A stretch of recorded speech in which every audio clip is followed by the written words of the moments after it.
Hello all. Today we'll have a small discussion about the change in names of the countries, specifically about change in name about India to Bharat, which has been in a discussion recently, a very hot discussion.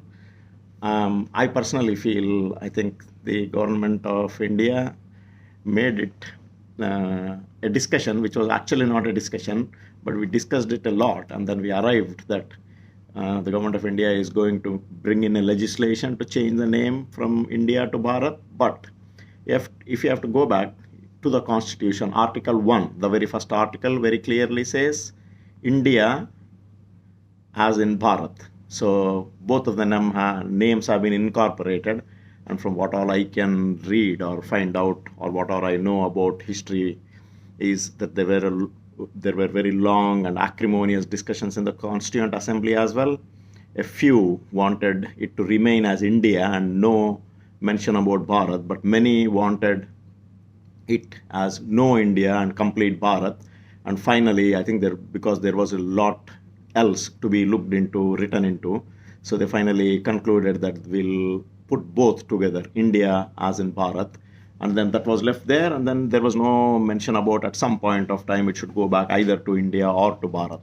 So we've been using both India and Bharat. If you just see the main document that gives you the sanctity of being an Indian citizen, as in the passport, it says Government of India and then Bharat Sarkar, as in, so it's containing both the names.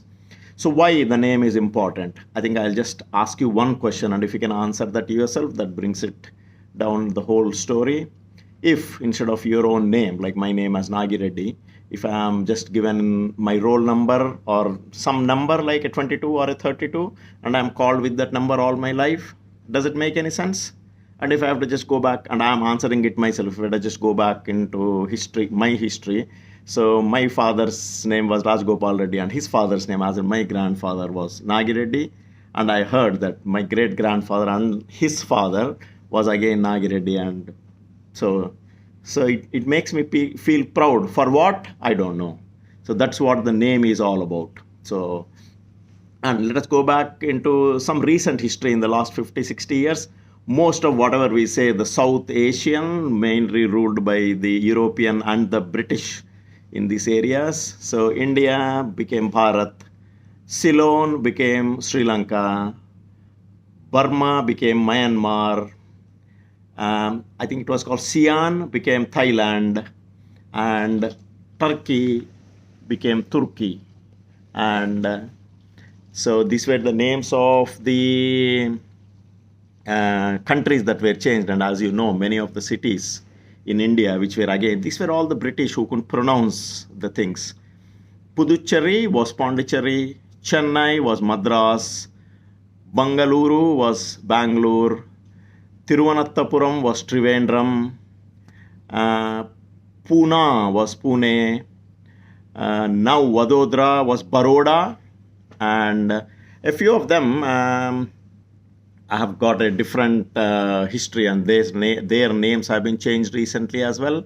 So Aurangabad has been named Sambhajinagar, and we now got in Uttar Pradesh name change for a few, like we got a new name for the town Prayagraj, and a few lanes named after Aurangzeb have been, a lane named after Aurangzeb has been changed to our missile man Abdul Kalam Marg.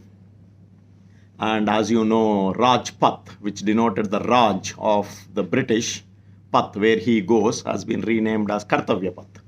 And there are a few as well, like Vizag, Voltaire is now Vishakhapatnam, and Orissa has become Odisha. So the name by itself gives us a lot of history and identity, and makes us feel proud, like gives us or reminds us of all the history. So actually, there was no big deal in changing the name, even if it was a law that needs to be brought in to change it from India to Bharat. We don't need it. It's already there in the Constitution, written down clearly in the Constitution. So we can carry on using the name India if you want, or Bharat proudly if you want.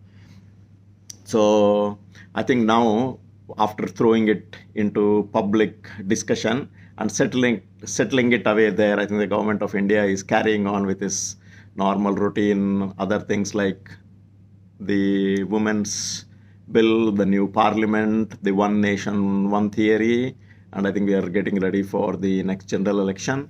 So now you can happily use either India or Bharat, whichever way you want. Thank you.